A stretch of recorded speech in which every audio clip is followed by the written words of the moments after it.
Covering news where you live. 5 News starts with breaking news. We start with breaking news this morning. We're taking a live look at Vatican City as Catholics around the world are mourning the death of Pope Francis. He died today at the age of 88. Tina Kraus has more on the Pope's life and legacy. From his first words as Pope, Fratelli e sorelle, buonasera.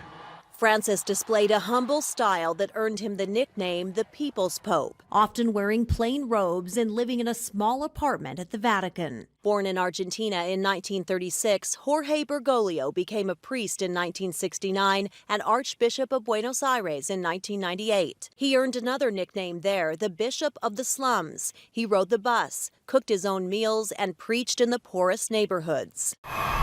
The Pope's humility was visible during his visit to the U.S. in 2015. He rode in a small car and his Pope-mobile while getting around in Washington, D.C., New York, and Philadelphia.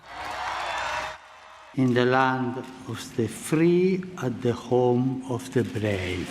The Holy Father made history when he addressed Congress and celebrated Mass with hundreds of thousands of people in Philadelphia. The Pope also brought a message to U.S. Catholics to take care of those less fortunate. On the final day of his trip, he met with victims of sex abuse. In 2019, Pope Francis expelled disgraced former U.S. Cardinal Theodore McCarrick after a Vatican investigation found him guilty of sexually abusing children. He was the most high-profile church figure to be defrocked in modern times. We ask forgiveness for our sins. The move came just weeks before nearly 200 senior church leaders met for a landmark Vatican summit to prevent clergy sex abuse. Nei confronti dei bambini. Despite the clergy abuse scandal, the Pope worked at making the church more welcoming. He launched a worldwide survey on contraception, premarital sex, and homosexuality. The Pope said gay people should not be marginalized and famously asked, "Who am I to judge?" Francis made history in 2023, leading the funeral of his predecessor, Pope Benedict XVI. That same year, he celebrated the first decade of his papacy with the release of his first podcast, or Popecast. In an historic interview with CBS's Norah O'Donnell in 2024, the Pope addressed criticisms of his efforts to revisit teachings and traditions of the Church. One thing is to take tradition into account, to consider situations from the past. But quite another is to be closed up inside a dogmatic box.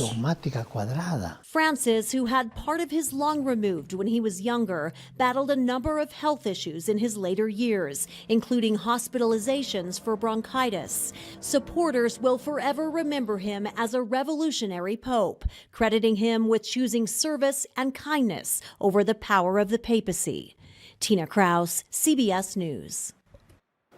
Well, the Pope has been hospitalized 4 times during his reign. He spent 5 weeks in the hospital with pneumonia.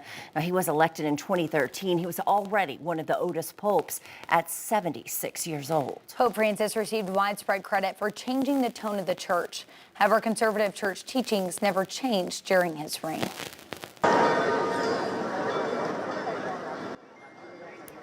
Well, bells are ringing at the Vatican this morning to mark the death of Pope Francis. There will be 88 bells, the age of Pope Francis when he died this morning.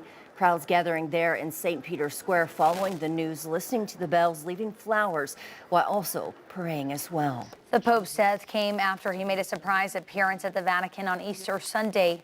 Francis made his way around St. Peter's Square in the Pope-mobile, greeting people in the streets and even blessing some children. Well, the vice president also had a private meeting with Pope Francis at the Vatican over the weekend. J.D. Vance was visiting Italy, and the White House says the two exchanged Easter greetings.